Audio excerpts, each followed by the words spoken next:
sir. Good morning. Good morning, sir. Good Thank you, sir. morning. Good morning, sir. Very good morning. Yeah, good morning.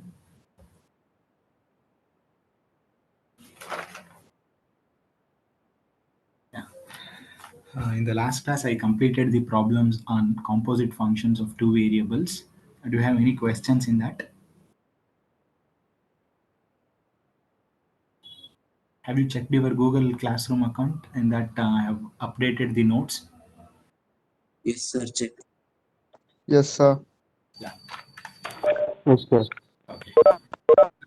I will move on to one of the very important concept in partial differentiation, both from examination point of view as well as concept point of view. This topic is very important and quite easy. In that we call it as Jacobians. It is named after the German mathematician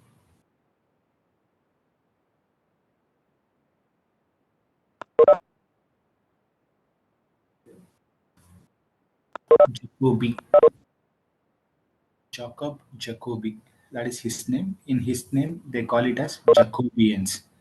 What exactly is this Jacobian and where exactly we are going to use? All those things we'll see. If you take U and V, or you can take R and theta, or you can take M and N. Let us say these two, U and V, are functions of two independent variables.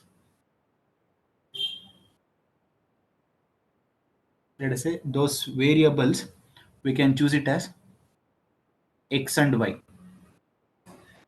U and V are functions of two independent variables X and Y. The meaning is U is f of x comma y and V is also f of x comma. Two different functions are there. And in other words, we can say U and V are dependent on X and Y with some continuous partial derivatives.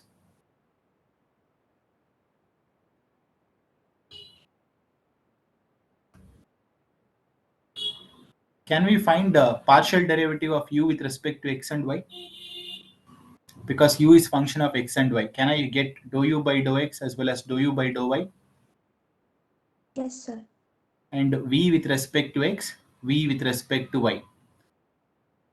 Then the second order determinant, which you are going to find it out, that will be called as the Jacobian. That's all. A quite simple definition. If you consider any two variables here, let us say U and V are functions of two independent variables X and Y, and once you find out the partial derivative of them, and if you express that in the form of determinant, that is dou U by dou X, dou U by dou Y, dou V by dou X, dou V by dou Y. This is called the Jacobian. If you know the partial differentiation process, then you're just taking the determinant for those partial derivatives. Is also called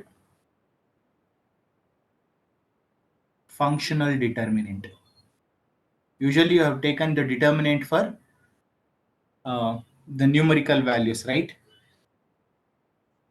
Yes, sir.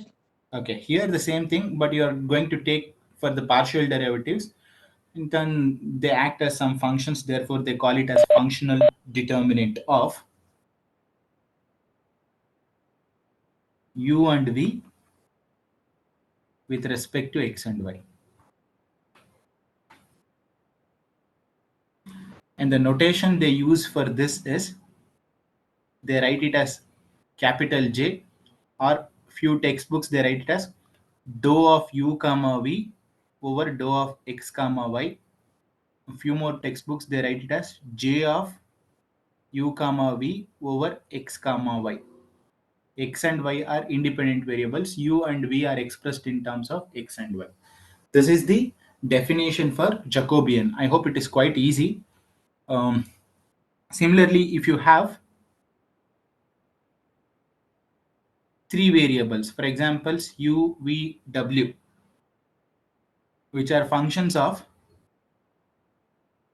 three more independent variables, let us say X, Y, Z. In that case, the Jacobian will be written as U will be differentiated with respect to X, Y, and Z. That will be in the first row. Then you take V, differentiate that with respect to X, Y, Z. That will be in the second row. And lastly, dou W by dou X, dou W by dou Y, dou W by dou Z. This determinant, we call it as Jacobian. And in the notation, can I write it as dou of U comma V comma W over dou of X comma Y comma Z? Sir, if there are two intermediate variable and three independent variables. No question of intermediate variables here. See, you should think over when can you take determinant. It is applicable only for a square matrix, isn't it? Can you take Yes, sir. a determinant of a 2 by 3 matrix? No, sir. No. Yes. It is possible only for a square matrix. That means U has to depend on two variables, V has to depend on two variables only.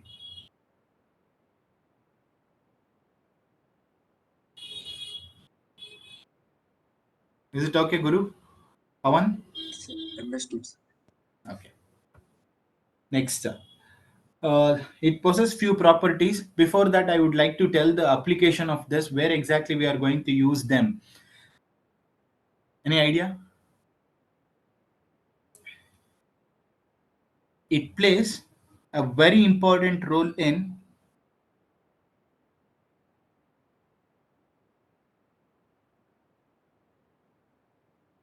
multiple integrals.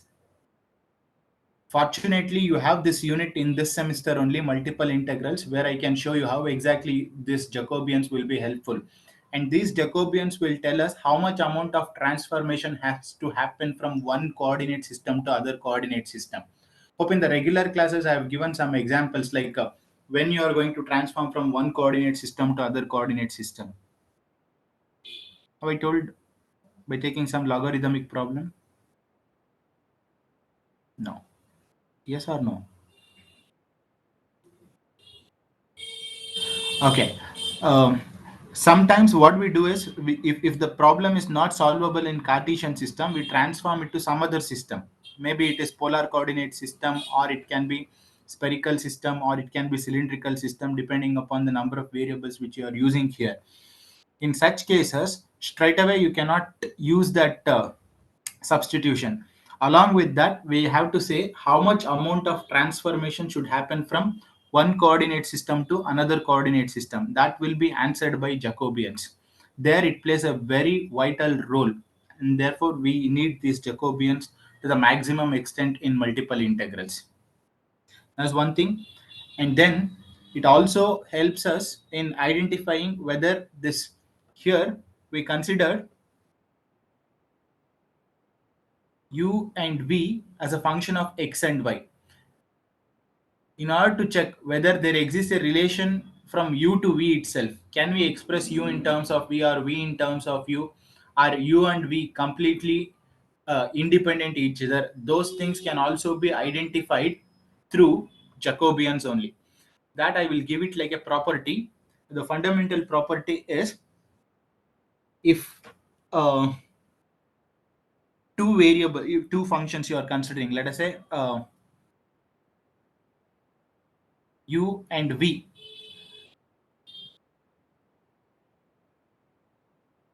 two functions U and V which depend on two independent variables, x and y. The meaning is u is also function of xy and v is also function of xy. Then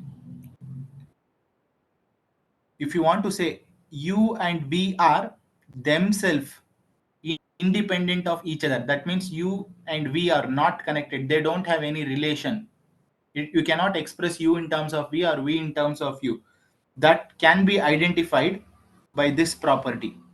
If you find dou of u comma v over dou of x comma y, this is the Jacobian. If the Jacobian is not equal to 0, then we say that u and v are independent. That means you cannot express u in terms of v or v in terms of u. And also, along with this, it says one more thing.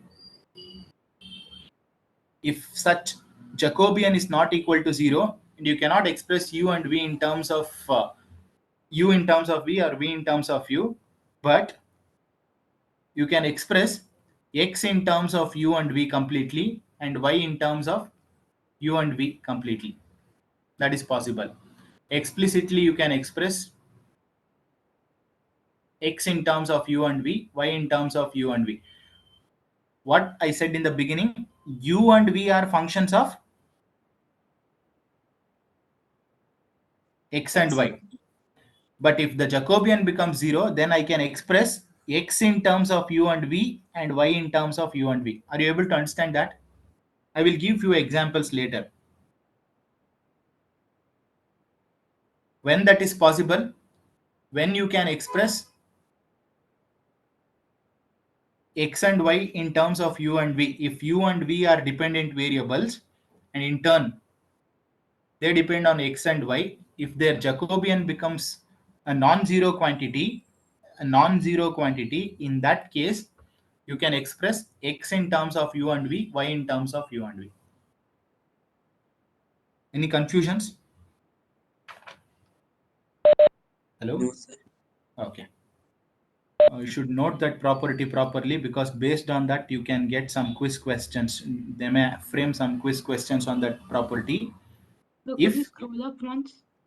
Yeah, I will write it again. If j is equals to, that is the Jacobian of u and v with respect to x and y is not equal to 0, then the function or the functions u and v, these functions u and v are themselves independent to each other. Independent to each other. Okay. If the Jacobian is equal to 0, that is dou of u comma v over dou of x comma y.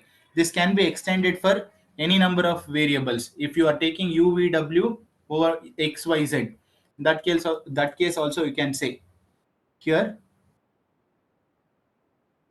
then the functions u and v are dependent to each other. They will be considered as dependent to each other. I can give you some example now so that you can understand this statement in a better way. Just a minute.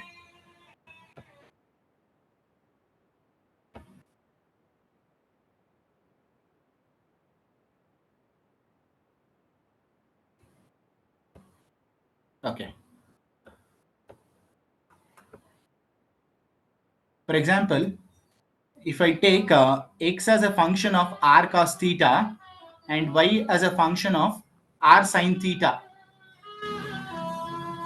x is dependent on how many variables now? Is it dependent on r and theta? Y is also dependent on r and theta, right? Hello? Am I audible? Yes, sir. Yes, sir. Yeah, yes. X is dependent on r and theta and y is dependent on r and theta. Can we find the Jacobian of this? Jacobian will be equal to dou of, what should I write? Is it x comma y or u comma v? X comma y. Over R comma theta. Okay. How do you write this? It is x with respect to r, x with respect to theta. Theta. Then y with respect to r, y with respect to theta. Can you just find out what is the differentiation of x with respect to r? Hello? Cos theta, sir. Good, cos theta. Next one, x with respect to theta will become R minus R minus sin r R sin sin theta. theta. Y with respect to r will become sin theta, Sin theta. and y with respect to theta will become r R cos cos theta. theta. cos theta. Can you expand this and just check the answer? It is r cos square theta, minus of minus will become plus, therefore it will be r sin theta. It is just r sin theta here.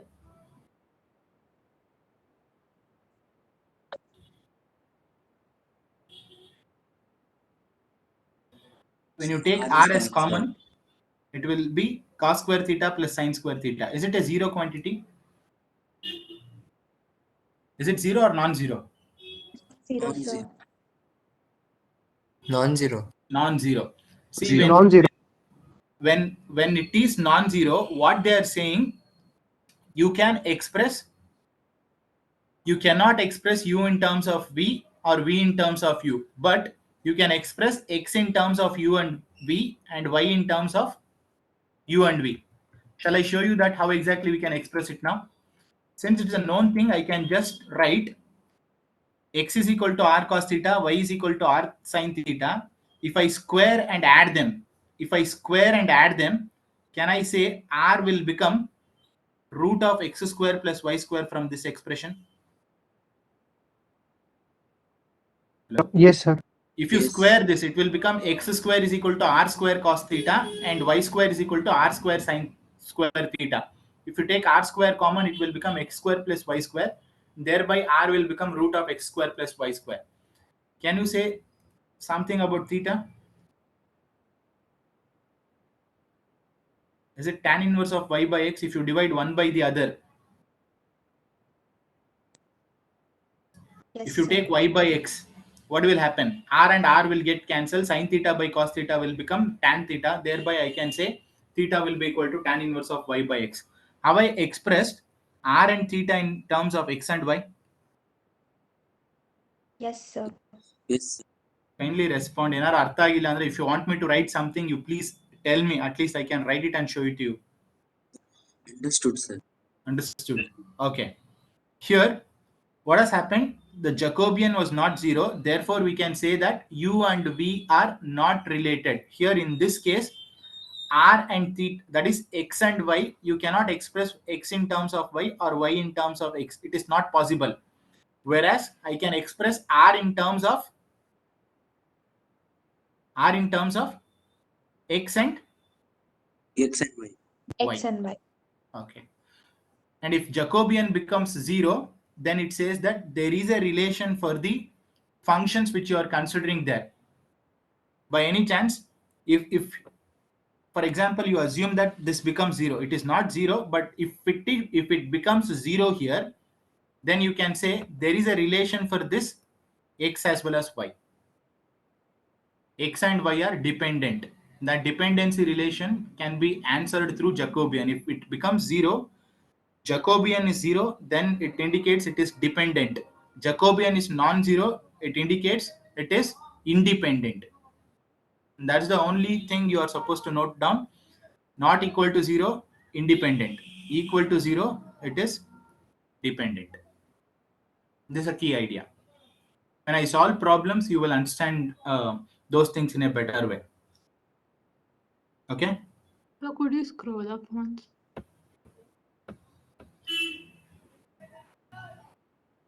So could you explain this part again, this UV multiple integrals? This is not the concept of multiple integrals. I told that this will be used in multiple integrals, and this u, v, x, y is not the concept of multiple integrals. I mentioned that Jacobians will play a very important role in multiple integrals. After that, I took a property that if you want to say there exists any relation from u to v or v to u, that can be answered by this Jacobian concept. I don't see this heading below the multiple integrals. I have written u comma v, x comma y. Have I told anything about multiple integrals in terms of u and v while No, sir. explaining? Yes, sir. No, sir. I told it will play a very important role in multiple integrals. Fortunately, we have this unit in this semester itself, probably the 4th unit, multiple integrals. There I will tell you how exactly you are going to use. In that I told, when you want to transform from one coordinate system to another coordinate system, you are going to use Jacobians. Jacobians will tell you how much amount of transformation has to happen from one particular coordinate system to another coordinate system. You cannot simply jump from one system to another system while integrating. It may be in different cases you can use straight away, but while integrating, you cannot simply jump from one system to another system. There you are supposed to observe the transformations properly. There you are going to use this Jacobians. Okay, sir. Thank you, sir. Next, there is one important property of Jacobian. If J is the Jacobian of u and v with respect to x and y, and J dash is the Jacobian of x and y with respect to u and v, then J dash will be always equal to 1.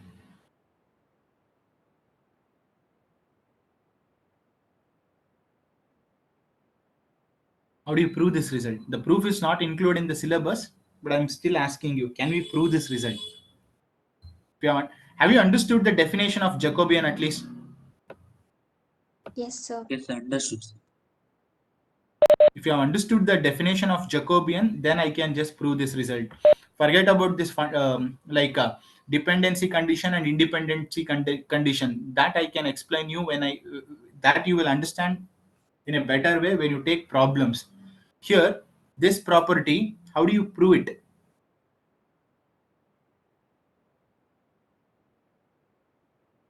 Here, you are saying that J is the Jacobian of u and v with respect to x and y.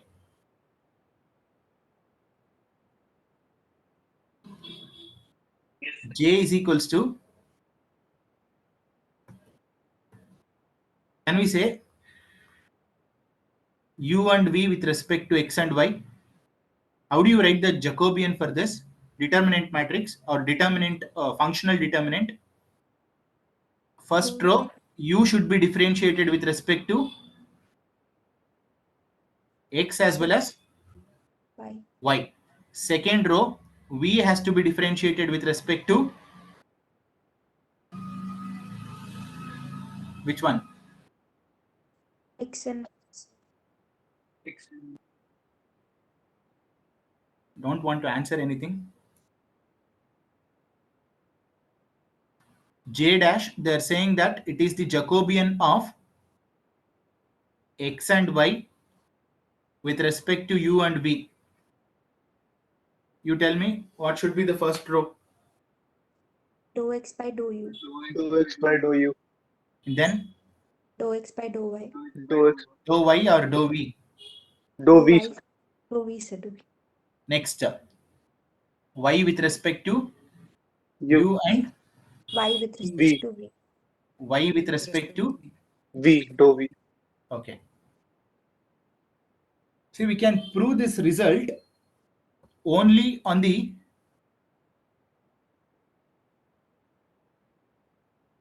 hypothesis or the assumption that Jacobian is not equal to 0.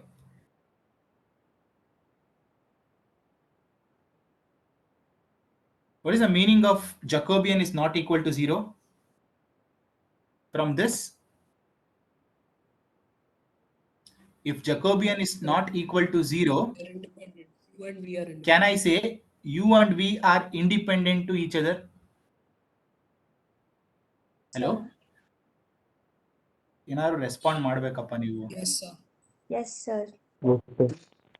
If Jacobian is not equal to 0, then we say that u and v are, is it independent or dependent? Independent. That Independent. means u cannot be expressed in terms of v or v cannot be expressed in terms of u. U. Okay.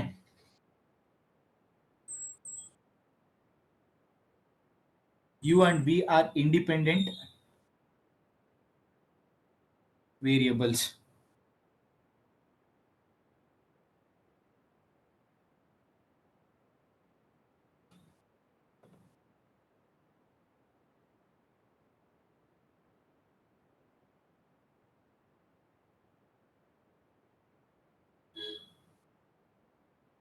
Now I will take the product of the Sir, determinant. J dash also should not be equal to 0, no, sir.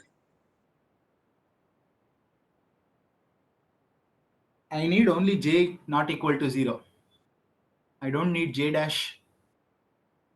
Once j is not equal to 0, definitely j dash will not be equal to 0.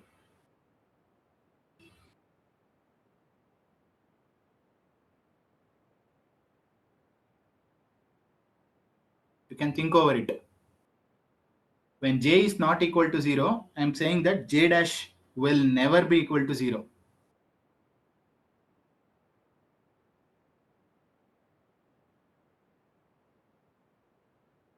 Yes, sir. Yes, sir. Yes, How sir. do you say that? Because j into j dash is equal to 1. You are proving this result j dash is equals to 1. If j And j becomes 0, what then the happens whole to j dash? of it. We can't prove it, sir. You Sir, cannot if prove- j becomes 0, we can no. If j becomes 0, We can't prove j into j you dash. cannot is prove anything here. And that j dash is nothing but the inverse Jacobian. J dash will be considered as 1 over j, right? J dash is equals to 1. The meaning is j dash will be equal to 1 over j. If that j becomes 0, 1 over 0 is going to infinity, right? Yes, sir. Yes, sir. Okay. That's what I made assumption here, like j should not be equal to 0. Now I will take what is that j. J is nothing but dou u by dou x, dou u by dou y. This is dou v by dou x, dou v by dou y. And j dash is dou x by dou u, dou x by dou v. And then here it is dou y by dou u, dou y by dou v. Can we take the product of these two determinants? Yes, sir. Yes, sir. The product.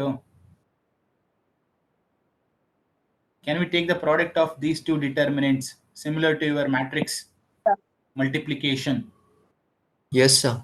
Okay. What happens to the first term? Dou u by dou x into Dou x by dou u. Dou x by dou u. plus. Next term should be dou u by dou y into Dou dou y. y by. Dou y by dou u. Okay. Next, first row with First column. First row with second column. done. First row with first column, first row with second column is also done. Next, I will go to Second. here. Should I write the second term as dou u by dou x into dou x by dou v plus dou u by dou y into Dou y by dou v. okay, done. Next, dou v by dou x, this row with this column, dou v by dou x into Dou x by dou u. dou x by dou u plus dou v by dou y into Dou y. dou y by dou u. Dou v by dou x into dou x by dou v plus dou v by dou y into. Dou y by dou v. Okay. Can we simplify this and write in some order?